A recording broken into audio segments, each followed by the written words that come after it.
예, 그러면 제가 기도하겠습니다. 하나님 감사합니다. 저희가 마르다가 되지 않고 마리아처럼 그렇게 되기를 원합니다. 주님의 발밑에 앉아서 주님께 배우기를 좋아하고 주님의 말씀을 듣기를 즐겨하는 저희가 되게 하여 주시옵소서. 일상의 분주함이 저희에게 마리아와 같은 그런 어려움을 주지만 저희가 그것을 극복하고 마리아처럼 하나님의 말씀을 청종하는 하나님의 자녀가 될 수 있도록 저희를 인도하여 주시기를 원하옵나이다. 오늘 하나님께서 친히 이 자리에 임재하여 주셔서 저희를 가르쳐 주시옵소서. 저희가 듣고 배우겠나이다. 예수님의 이름으로 기도합니다. 아멘. 예, 보면 예수께서 다시 바닷가에 나가심에 큰 무리가 나왔거늘 예수께서 그들을 가르치시니라. 이렇게 예수님이 참 매력적이셨던 분인 것 같아요. 예수님이 뭐 가르치고 여기 보면 가르쳤다고 되어 있지 않습니까? 뭐 병자들 고쳐주시는 일만 하신 게 아니죠. 주님께서는 당신이 전도하러 왔다고 지난번 말씀에서 분명히 말씀하셨습니다. 전도하시는 게 예수님의 1차적인 목적이었고 또 하나님이 함께 하시고 이 말씀의 증거로서 이제 병자들을 고쳐주셨다 이렇게 생각을 하시면 좋을 것 같습니다. 아무튼 예수님이 이제 갈릴리에서 사역을 하고 계신데 점점 더 이제 많은 사람들이 계속해서 예수님 주변에 모이는 것을 알 수 있습니다. 이것이 어떤 하나의 그 그림을 우리에게 보여줍니다. 예수님이 계시고 그리고 예수님께서 사람들을 치유하시고 그리고 말씀을 가르쳐 주시고 그리고 많은 사람들이 예수님 주변에 모여 있는 모습, 이런 모습, 이것이 하나의 교회에 대한 하나의 그림이라고 할 수 있습니다. 이 처음 복음서를 이렇게 읽는 독자들에게는 이것이 굉장히 좀 중요한 메시지였다고 생각합니다. 이 교회란 게 무엇인가 이렇게 생각해 보면 결국 주님께서 친히 임재하시고 주님께서 우리 형제자매들 그 지체들을 치유하시고 그리고 주님의 말씀으로 계속 그 회중을 인도하고 계시는 것 그것이 교회라는 생각을 하게 됩니다. 우리가 산상수훈을 봐도 그렇지 않습니까? 주님께서 산에 올라가 앉으셨습니다. 그러니까 제자들이 나와왔습니다. 제자들뿐만 아니라 그 제자들 주변에는 무리들이 모여 있습니다. 그래서 입을 열어서 가르치십니다. 그래서 예수님의 제자들과 그 무리들이 예수님의 말씀을 듣고 있는 모습, 신학자들은 그 산상수훈 마태복음 5장부터 7장까지 전체를 교회의 모형이다 이렇게 말하고 있습니다. 오늘 이 말씀도 마찬가지라고 생각합니다. 이 시대에 주님께서 친히 임재하시고 주님께서 친히 가르치시고 주님께서 친히 치유하시는 공동체가 만약에 지금 이 시대에 지금 이 자리에도 있을 수가 있다면 아마도 내 생각에는 많은 사람들이 모여들 거라고 생각합니다. 왜냐하면 주님의 임재, 주님의 가르침, 주님의 치유는 예수님 당시 이 시대뿐만 아니라 마음이 가난하고 슬픈 모든 사람들이 진정으로 바라고 있는 것이기 때문입니다. 그래서 우리가 교회 역사를 통해서도 보면 하나님께서 친히 역사하시고 말씀을 가르쳐 주시고 성도들을 치유하는 그런 시대가 있었습니다. 아주 짧은 시기였을 수도 있고 아니면 어떤 지역에 국한된 것일 수도 있고 하지만 이 모든 이 세 가지 요소가 이루어지는 그런 교회, 그런 곳, 그런 하나님께서 쓰시는 사역자가 있는 그곳에는 많은 사람들이 모여들었습니다. 나가서 전도하는 것이 아니라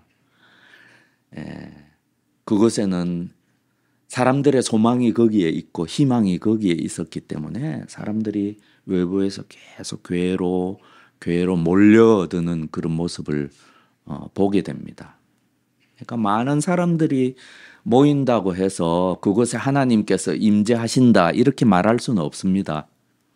하지만 주님께서 친히 임재하신 그곳, 주님의 말씀이 정확하게 전달되고 그리고 주님의 치유의 역사가 일어나는 그곳에는 많은 사람들이 모이게 되어 있습니다. 그것을 우리는 알아야 합니다.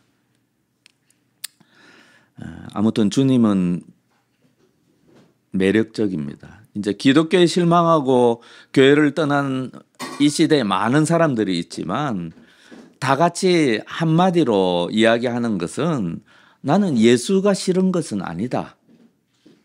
라는 그런 고백이 저도 개인적으로 많이 들어요. 나는 예수가 싫은 건 아니다. 예수의 가르침은 맞고 예수는 매력적이다. 하지만 나는 교회는 싫다. 그런 것입니다. 그래서 우리 교회도 마찬가지로 우리가 기도하고 힘써 노력해서 참된 교회가 되면 이 지역 사회를 치유하고 이 지역 사회에 주님의 말씀을 전하는 도구가 될 수 있습니다. 그러려면 이제 세 가지 요소가 있어야 되죠. 오늘 말씀을 적용하자면 주님께서 임재하셔야 되고 주님께서 친히 가르침을 베푸셔야 되고 그리고 주님께서 우리 형제자매들을 치유하는 그런 역사가 있어야 합니다. 그곳에 사람들이 모이게 되어 있습니다. 물론 모인다고 해서 그 사람들이 다 구원받는 건 아니겠죠. 하지만 그것이 어떤 마가가 보이는 어떤 교회의 모습 그리고 산상수훈의 그 우리가 배우고 있는 바와 같이 이제 주님을 중심으로 한 주님의 제자들과 무리들이 모여 있는 주님의 말씀을 듣고 있는 그런 모습. 그것이 교회의 그림이다. 교회의 모습이다. 그런 것들을 알아야 합니다. 지금 우리가 계속해서 마가복음을 보고 있기 때문에 지금 도대체 어디에 와 있나 여러분들이 좀 헷갈릴 수가 있는데 지금 우리는 마가복음의 굉장히 앞부분을 지금 보고 있습니다. 특별히 마가복음 1장 1절부터 13절까지는 마가복음 서론이라고 할 수 있습니다. 그리고 1장 14절부터 계속해서 이제 예수님께서 제자들을 부르시고 하는 장면부터 시작해서는 갈릴리에서 예수님이 어떻게 사역하셨는가, 그 예수님이 병자들을 치유하시고 가르침을 베푸시고 이제 좀 지나면 이제 가르침의 내용들도 나오고 예수님께서 과연 무엇을 가르치셨는가 이런 내용들이 갈릴리에서 예수님의 사역이 나옵니다. 그것이 쭉 이어지는데 그 누가복음 8장 마지막까지 이제 나옵니다.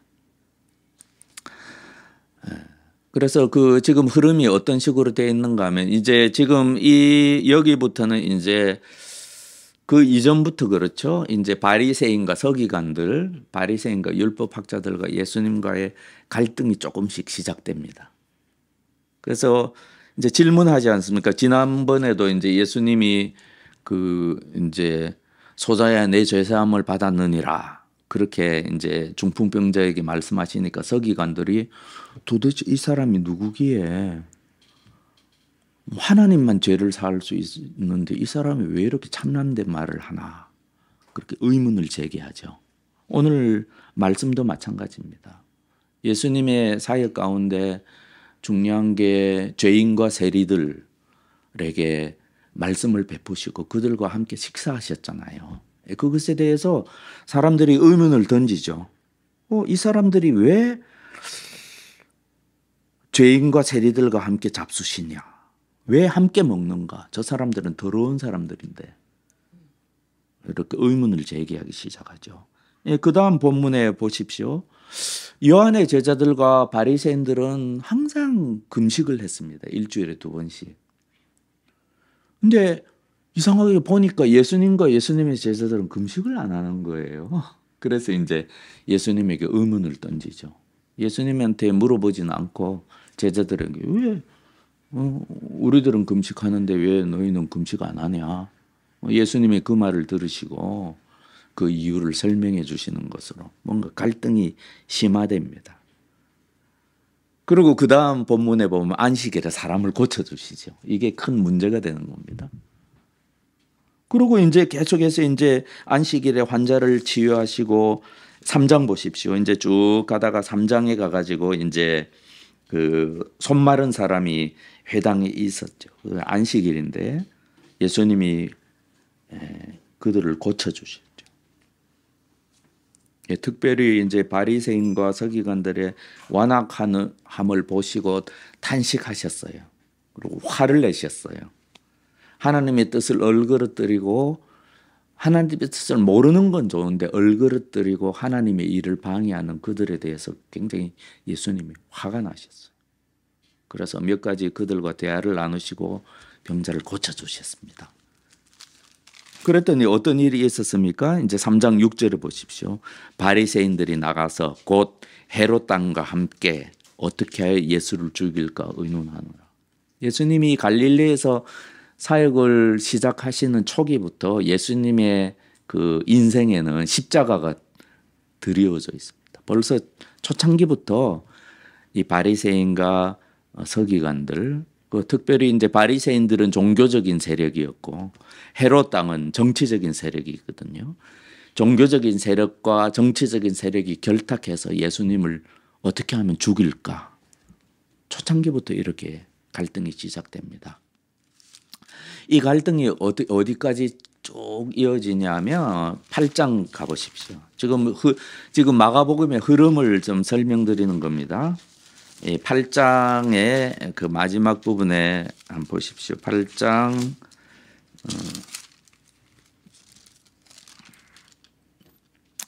22절까지 보십시오. 여기 보면은 한 맹인의 치유돼 있죠. 한 맹인의 치유. 베세다 이름의 사람들이 맹인 한 사람을 데리고 나와서 예수님께서 맹인을 고쳐주시죠. 안수를 2번 하시죠. 그래서 안수를 처음에는 흐릿하게 보다가 2번째 안수하니까 맹인이 눈을 이제 모든 것을 명확하게 보게 되죠.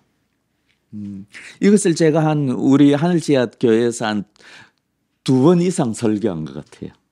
이것이 무엇을 뜻하는가 하면 제자들의 어리석음, 제자들의 눈 뜨지 못함, 눈으로 보면서도 믿지 못함, 그런 것에 대해서 예시하는 것이죠. 오직 하나님의 은혜로만, 오직 예수님의 은혜로만 눈 뜰 수 있다는 것을 말해줍니다. 예수님께서 친히 우리에게 은혜를 베푸셔서 우리를 안수하시고 우리를 눈뜨게 해주셔야지 예수님이 누구신지 명확하게 볼 수 있다. 그래서 우리가 정확하게 예수님을 따를 수 있다. 그것을 상징하는 것입니다. 그것이 이제 이 마가복음에 있어서 굉장히 중요한 분기점이 되죠. 그리고 곧이어 어떤 일이 일어납니까? 27절 보십시오. 27절을 보면 베드로가 눈을 뜨는 게 나옵니다. 베드로가 눈을 뜹니다. 이때. 그래서 예수님이 사람들이 나를 누구라 하느냐, 너희들은 나를 누구르냐 하니까 예수님을 뭐라고 말합니까? 복음서마다 조금 다른데요. 베드로가 대답하여 이르되 주는 그리스도시니이다. 주님은 그리스도시니이다. 근데 베드로가 눈을 뜨긴 떴는데 완전히 뜨지는 못한 것 같아요. 적어도 마가복음에서는, 다른 복음서는 그렇지 않은데요. 적어도 마가복음에서는 베드로가 눈을 뜨긴 떴는데 단지 예수님을 메시아로만 봅니다. 메시아로만 고백하고 있습니다. 마태복음은 또 다르죠. 하지만 마가복음에서는 메시아로만 고백하고 있어요. 이것은 그 예수님이 이 마가복음 처음에 회당에서 귀신들이 예수님에 대해서 한 말보다도 더 못합니다. 귀신들은 오히려 눈을 뜨고 있습니다. 예수님이 누구인지 명확하게 보고 있습니다. 하지만 베드로는 눈을 뜨긴 떴는데 하나님의 은혜로 눈을 뜨긴 떴는데 한 절반만 떴다고 볼 수 있습니다. 이토록 예수님께서 제자들을 데리고 다니면서 은혜를 베푸시고 보여주시고 가르쳐주시고 계속 그 과정을 통해서 제자들이 눈을 점점 뜨는 것. 그래서 이 전반부의 이 굉장히 중요한 교훈은 오직 하나님의 은혜로만 우리가 눈을 뜰 수 있다는 것을 가르치고 있습니다. 하나님의 은혜와 성령님의 역사로만 우리가 눈을 뜰 수 있습니다.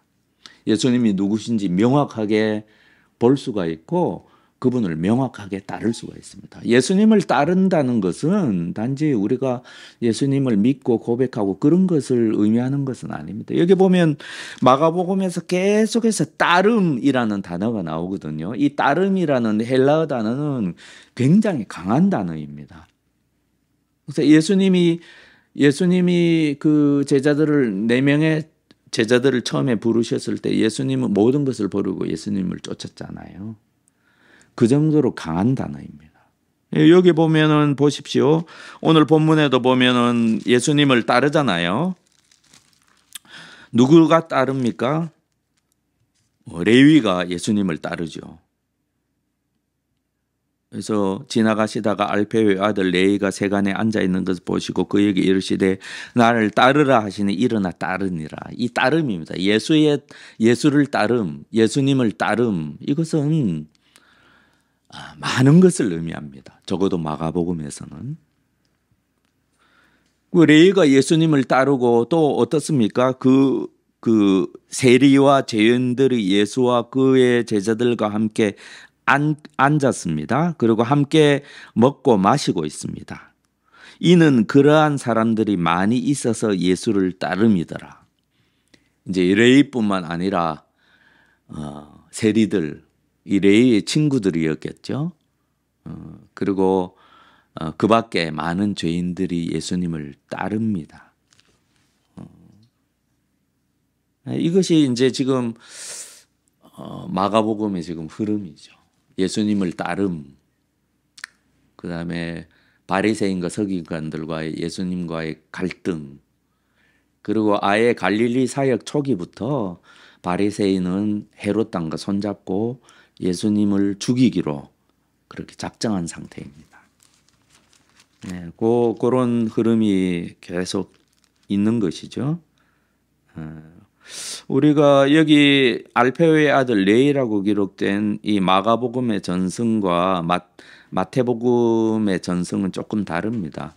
이게 마태복음에는 누구라고 되어 있습니까? 마태복음 9장에 보면 똑같은 사건에 대한 기록이 나오는데 거기에 보면 마태라고 되어 있습니다. 당시의 사람들은 이제 지금도 예루살렘 주변에 그 유대인들의 공동 무덤이 있는데 그 유대인의 공동 무덤에 대한 그 비석들이 있는데 그 비석들이 많이 발굴이 되어 있습니다. 거기에 보면 당시의 사람들은 여러 가지 의미로 처음에 태어나고 부모가 붙여준 이름부터 시작해서 친구들이 불러주는 이름 뭐 이런 식으로 어떤 이름에 큰 의미를 부여하고 별명이 한 서너 가지 이상 되었던 최소한 알 수 있습니다. 그래서 이 레위라는 이름을 가진 이 그 세리는 마태라는 것을 알 수 있고 이 그 초대교회 초창기 그 문서들을 통해서 이 마태복음의 저자가 이 사람이다라고 그렇게 전승이 내려오고 있습니다. 그런 기록들이 있습니다. 그래서 오늘날 우리는 이 사람이 마태복음의 저자이구나 이렇게 생각하는 것입니다. 그래서 많은 학자들이 그렇게 이야기하는 것이고, 그래서 이제 마태복음의 저자가 마태복음의 이 마태다.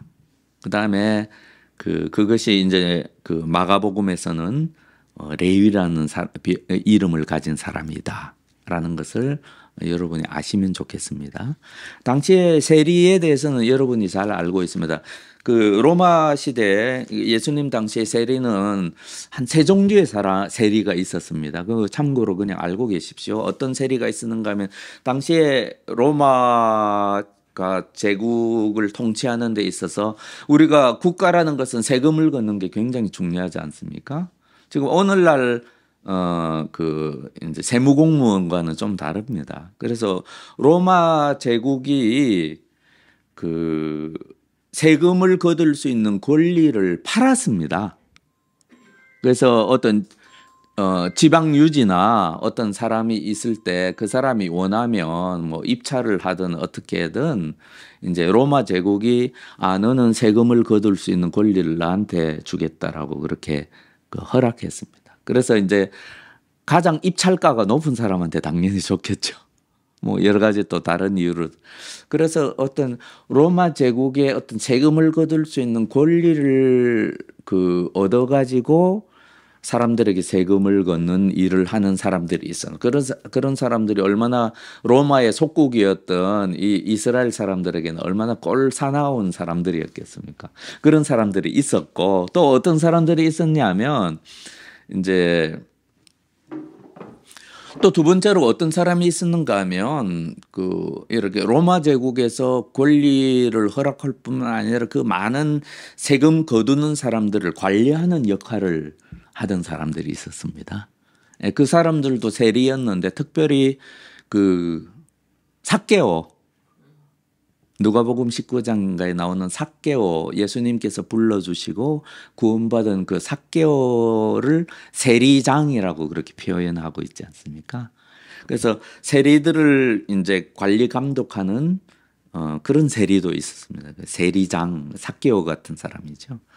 그리고 이제 마테나 레위와 같은 이런 세리들도 있었는데 이 사람들은 뭐 여러 가지 이유로 해서 어떤 교육, 외국과의 교육이 이루어지는 세관이나 아니면 세금을 거두는 어떤 특별한 장소에 앉아서 세금을 거두던 관리들이 있었습니다. 이 사람들도 세리였는데 이제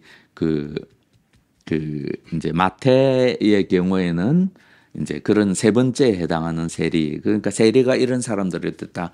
그 당시에 이렇게 보면 로마 제국의 일반적인 로마 시민들도 세리들을 싫어했습니다.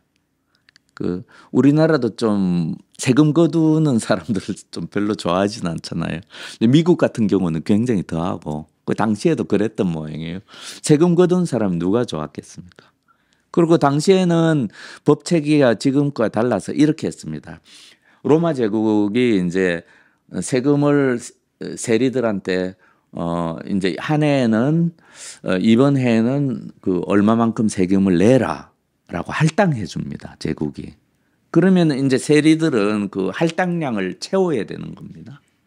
채워서 제국에 내고 나머지는 자기가 가져가는 거예요.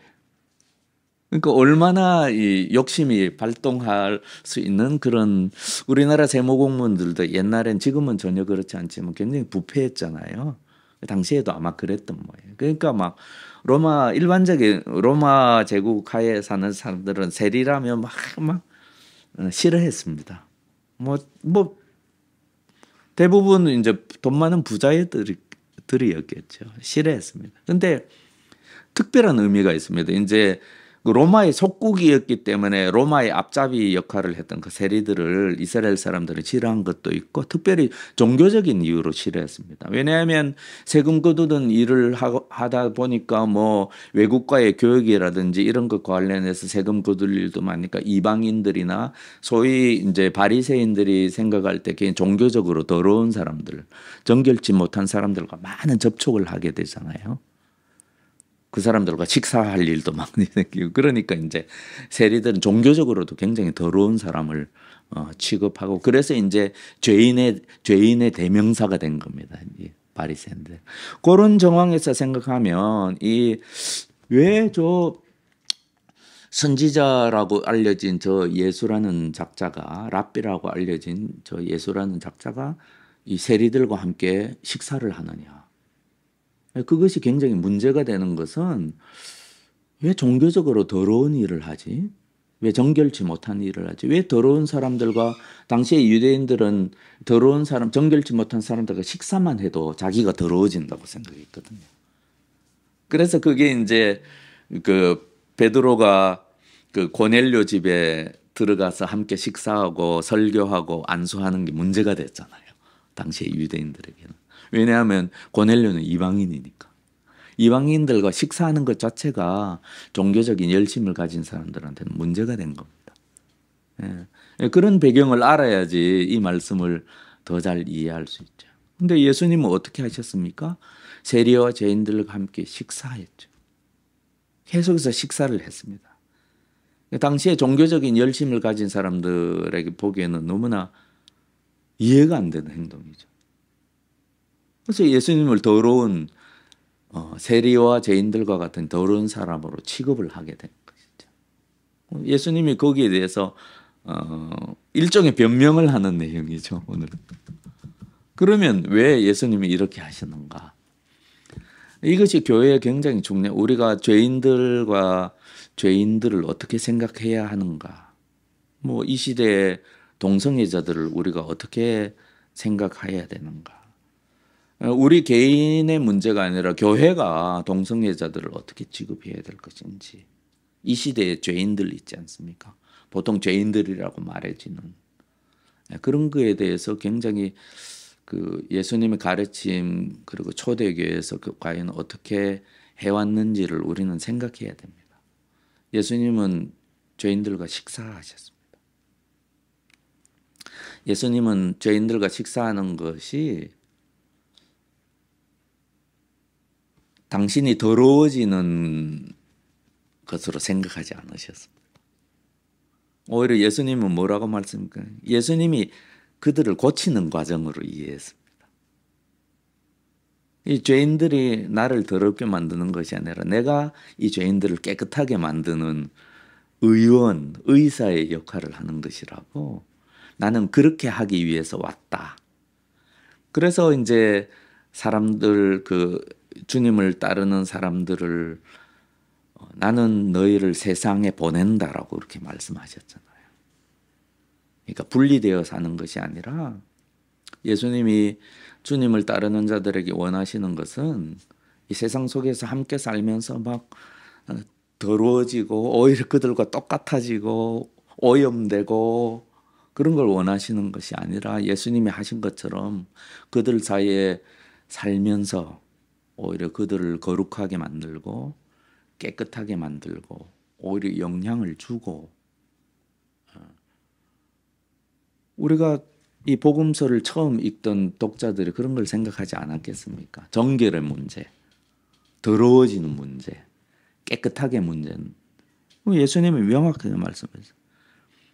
건강한 자에게는 의사가 쓸데없고 병든 자에게라 쓸데있느니라. 나는 의인을 부르러 온 것이 아니요 죄인을 부르러 왔노라. 예수님께서 이 땅에 오신 목적, 그리고 예수님을 따른 자들이 이 땅에 남겨진 목적, 그리고 예수님을 따르는 자들이 모인 이 교회가 이 세상에 존재하는 목적. 너희는 세상의 소금과 빛이라. 그 목적을 우리가 생각을 하고 이 본문을 읽어야 되는 것이죠. 오히려 종교적으로 자신을 의롭다 하는 자들에게는 오히려 위험성이 있습니다. 오히려 자신의 죄를 깨닫고 빛으로 나아온 이 죄인들과 세리들은 안전합니다. 영적으로. 왜냐하면 여기 보십시오. 주님이 계시잖아요. 그리고 주님이 말씀이 베풀어지고 있잖아요. 그리고 주님과 함께 교제하며 주님과 함께 식사하고 있잖아요. 이런 죄인들은 영적으로 안전합니다. 소망이 있습니다. 희망이 있습니다. 하지만 종교적으로 자신을 의롭다고 하는 자들은 오히려 위험합니다. 예수님이 의인들한테 하시는 말씀이죠. 건강한 자에게는 의사가 쓸데없고, 진실로 의인들은 예수님이 필요 없습니다. 예수님이 아니더라도 자기는 깨끗하다고 생각합니다. 하지만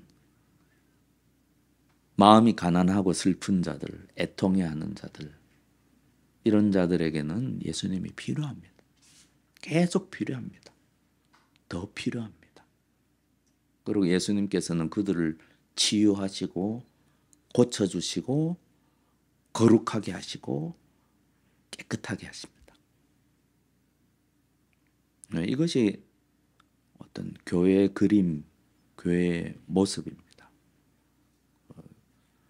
교회 안에는 사실 죄인들만 있는 것이죠. 교회 안에는 죄인들만 있는 것. 그것이 교회여야 합니다. 누구도 자기가 깨끗하다고 생각하기 때문에 어떤 자기보다 더 더러워 보이는 사람들을 교회에 들어오는 걸 막을 권리가 없습니다. 누구에게도. 근데 많은 사람들은 그렇게 합니다. 제가 들었던 가장 충격적인 말은 굉장히 신앙 좋은 권사님 한 분이 우리 교회에 대해서 하는 이야기를 어떤 다른 사람한테 하는 말을 제가 전해 들은 일입니다. 나 저 사람들이 있어서 그 교회 안 갈래. 제가 전해 들었습니다. 몇 년 전 일입니다. 이것이 얼마나 이 시대 종교인들의 어떤 안타까운 모습인지. 그러니까 참된 교회는 자기가 다 죄인이라고 생각하는 사람들이 더 심한 죄인들을 치유하는 곳입니다. 근데 이 시대의 많은 교회는 자기가 다 의롭다고 생각하는 사람들이 예수님이 치유하셔야만 하는 죄인들을 배척하는 거죠. 그것을 우리에게 말씀해 주십니다. 여기 레위와 그리고 예수님 주변에서 먹고 마시는 이 세리와 죄인들은 다 예수님을 따른 사람들입니다. 그러한 사람들이 많이 있어서 예수를 따르미러라. 이것이 교회의 모습입니다. 그러니까 우리가 뭐 교회에서 먹는 거 중요하잖아요. 같이 먹는 거, 마시는 거. 이런 것에 특별한 의미들이 있습니다. 초대교회 교인들이 모일 때마다 먹고 주님을 모시고 성만찬을 했던 것은 그것은 특별한 영적인 의미가 있습니다. 그것은 어떤 것을 상징합니다. 예수님을 모시고 하는 종말론적인 잔치입니다. 우리는 그것을 알아야 합니다. 종말론적인 잔치입니다. 또 하나 종말론적인 잔치가 있죠. 그것이 이제 그다음 금식에 관한 질문에 나오는 결혼 잔치입니다. 우리가 그 예언자들의 말과 구약 성경에 주님과 함께하는 먹고 마시는 것, 그다음에 주님과 함께하는 종말론적인 잔치, 특히 거룩한 신부로서의 결혼 예식 이런 것들은 마지막 날에 하나님께서 행하실 그 놀라운 일들에 대한 어떤 하나의 예표처럼 되어 있습니다.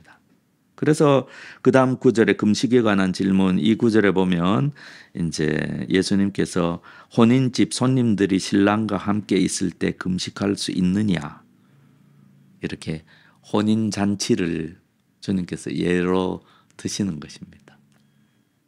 이런 의미를 우리가 알아야 되고, 교회를 향하신 주님의 뜻, 이런 것들, 마태복음에 같은 본문이 있는데 조금 강조점이 다른 부분이 있죠. 마태복음 근본적으로는 같지만 마태는 이게 마태복음 9장을 한번 찾아볼까요? 마태복음 9장을 한번 보십시오.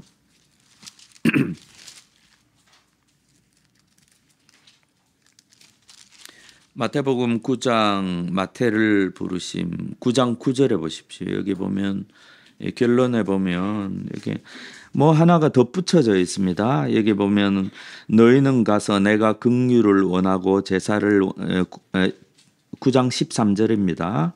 마태복음 9장 13절 너희는 가서 내가 긍휼을 원하고 제사를 원하지 아니하노라 하신 뜻이 무엇인지 배우라.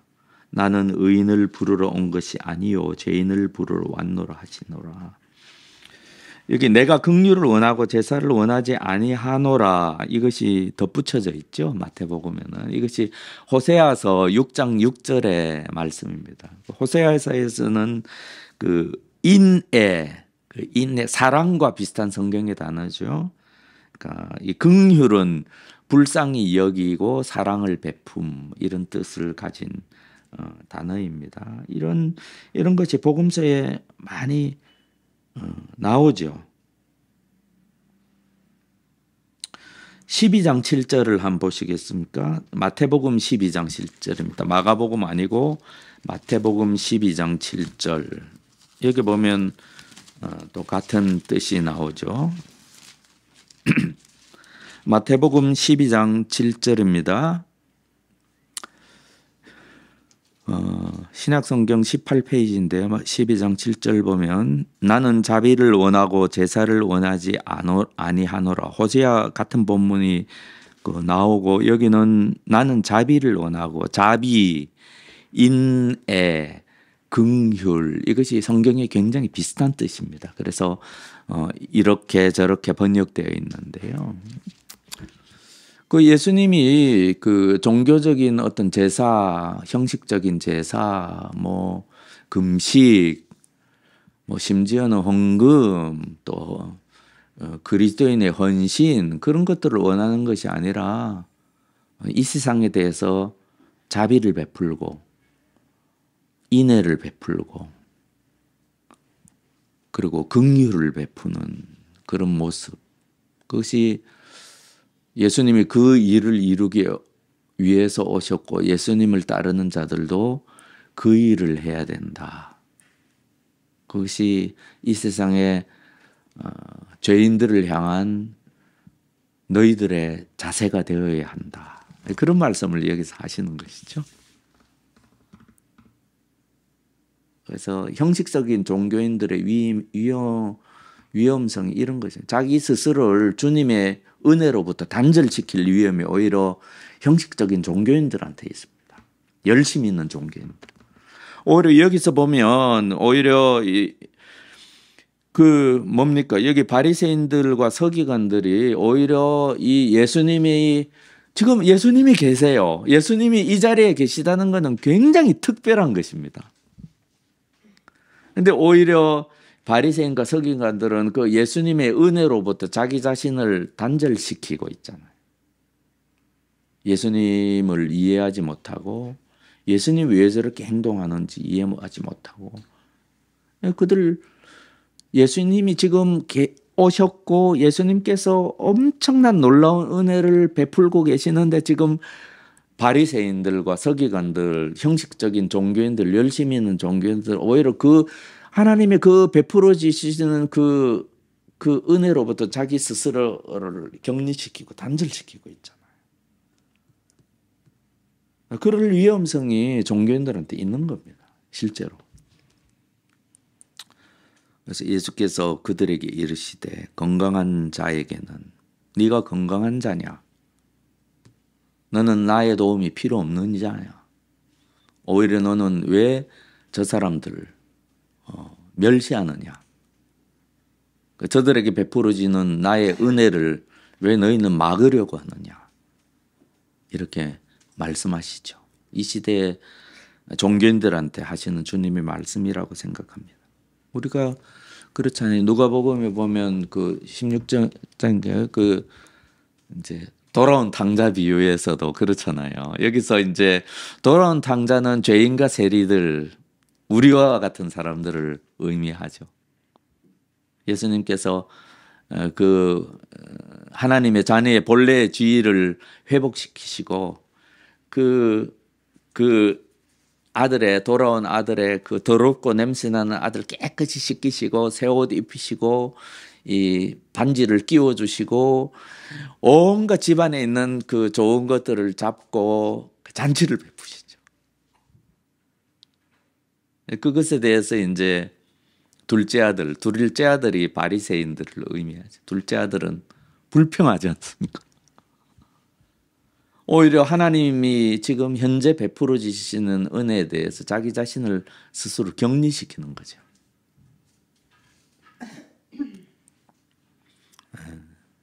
네, 우리는 이것을 생각해야 됩니다. 교회가 무엇인지, 그리고 우리가 누구인지.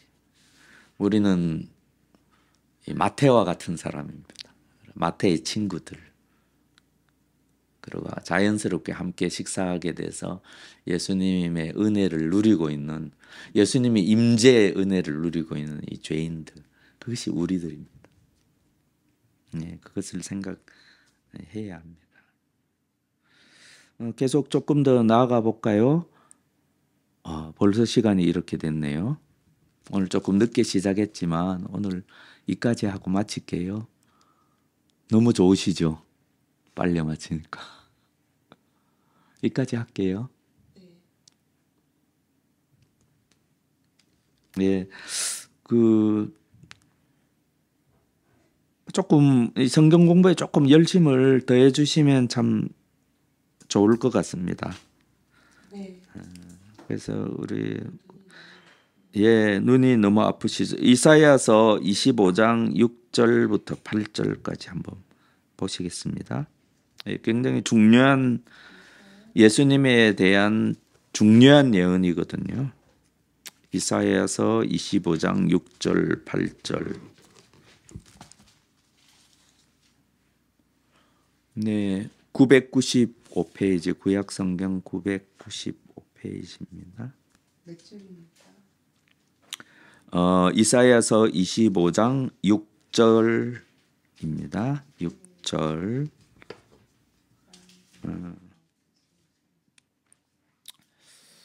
종말론적인 잔치에 대한 이제 하나님의 말씀입니다. 이 일이 완전히 이루어지지 않았습니다. 이제 예수님 주변에 둘러앉아서 잔치했던 이 세리와 죄인들은 이것을 미리 맛보았을 뿐입니다. 그리고 이 시대 우리들도 궁극적으로 실현될 이 예수님의 보여주시는 모습, 그리고 구약의 선지자들이 예언, 정말로 이것이 요한계시록에 보면 온전히 실현되는 모습을 우리가 보게 됩니다. 이 예언이 그 과정에 우리가 지금 있습니다. 하지만 우리가 이 종말론의 마지막 날에 이루어질 이 온전한 예언의 성취를 미리 바라보는 거, 그걸 믿는 것도 중요하지만 그걸 미리 맛보는 것도 굉장히 중요합니다. 미리 맛보아야 합니다. 그래서 대략 그날이 오면, 예수님이 다시 오시면, 그리고 하나님의 예언이 온전히 성취되는 그날에는 이런 일이 있겠구나라는 것을 우리가 적어도 짐작 정도는 할 수 있어야 합니다. 그것이 교회의 모습이 되어야 합니다.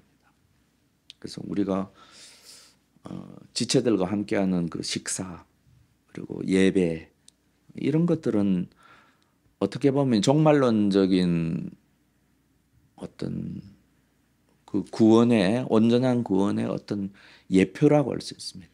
미리 맛보는 것이라고 할 수 있습니다. 가장 기본이 되는 예언이죠. 다 함께 한 목소리로 좀 읽어보도록 하겠습니다. 6절부터 8절까지. 만군의 여호와께서 이 산에서 만민을 위하여 기름진 것과 오래 저장하였던 포도주로 연회를 베푸시리니 곧 골수가 가득한 기름진 것과 오래 저장하였던 맑은 포도주로 하실 것이며, 또 이 산에서 모든 민족의 얼굴을 가린 가리개와 열방 위에 덮인 덮개를 제하시며 사망을 영원히 멸하실 것이라. 주 여호와께서 모든 얼굴에서 눈물을 씻기시며 자기 백성의 수치를 온 천하에서 제하시리라. 여호와께서 이같이 말씀하셨느니라. 여기 보면 참고 구절에 계시록 7장 17절이죠. 그래서 계시록 7장 17절 한번 보도록 하겠습니다. 요한계시록 7장 17절.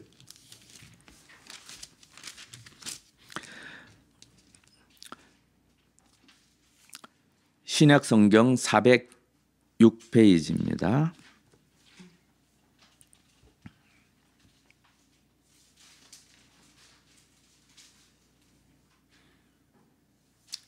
요한계시록 7장 17절. 이와 비슷한 구절들이 많이 나옵니다. 자, 다 함께 한 목소리를 읽겠습니다. 이는 보좌 가운데 계신 어린 양이 그들의 목자가 되사, 시편 23편 생각하시면 되겠습니다. 시편 23편 계속 읽겠습니다. 생명수샘으로 인도하시고 하나님께서 그들의 눈에서 모든 눈물을 씻어주실 것임이라. 아멘. 이렇게 우리 성경 공부에 참여하는 모든 지체가 이러한 궁극적으로 이루어질 이러한 예언의 성취를 주님께서 주의 백성들에게 베푸실 쉴만한 물가로 인도하시고 생명수샘으로 인도하셔서 정말 온전한 안식을 취하게 하시고 그 눈에 모든 눈물을 씻기실 그날을 우리도 다 함께 예수님과 함께 앉아있는 이 세리와 죄인들이 되어서 이것을 미리 맛보는 저와 여러분이 되기를 간절히 바랍니다. 다 함께 기도하시겠습니다. 하나님 감사합니다. 모든 말씀은 우리에게 하나의 그림이 되고 이야기가 되어 저희를 온전한 구원으로 인도하시는 주님의 말씀이 됨을 압니다. 저희가 주님의 말씀을 믿을 뿐만 아니라 그것을 미리 체험하는 은혜를 저희에게 주시옵소서. 저희가 치유받은 자가 되지 아니하고 어떻게 자신 있게 주님의 복음을 전할 수 있겠습니까? 우리가 주님의 온전한 구원을 경험하는 자가 되지 아니하고 어떻게 주님만이 소망이시라 이렇게 세상에 대해서 이야기할 수가 있겠습니까? 저와 우리 지체들을 주님께서 치유하시고 온전케 하시고 회복케 하시고 깨끗케 하시고 주님의 백성답게 그렇게 만들어 주시기를 원하옵나이다. 주님의 말씀을 이 교회에 풍성히 하나님께서 내려주시고 주님의 구원의 역사를 주님께서 날마다 역사하여 주심으로 말미암아 이 교회가 주님께서 임재하시는 그러한 참된 교회가 되고 세상에 대한 소금과 빛이 되어 이 지역사회의 많은 죄인들을 구원하는 구원의 방주가 되도록 하나님께서 저희들을 축복하여 주시기를 원하옵나이다. 주님과 함께 둘러앉아 주님 먹고 마시는 마태를 생각합니다. 모든 것을 버리고 주님을 쫓았으나 주님의 모든 것을 얻은 축복된 사람입니다. 죄인이었으면 주님으로 말미암아 의인이 되었고 더러운 자였지만 주님으로 말미암아 거룩하게 된 하나님의 자녀가 되었습니다. 이러한 자녀됨의 은혜와 축복이 저희 모두에게 가득하기를 간절히 기도합니다. 예수님의 이름으로 기도합니다. 아멘.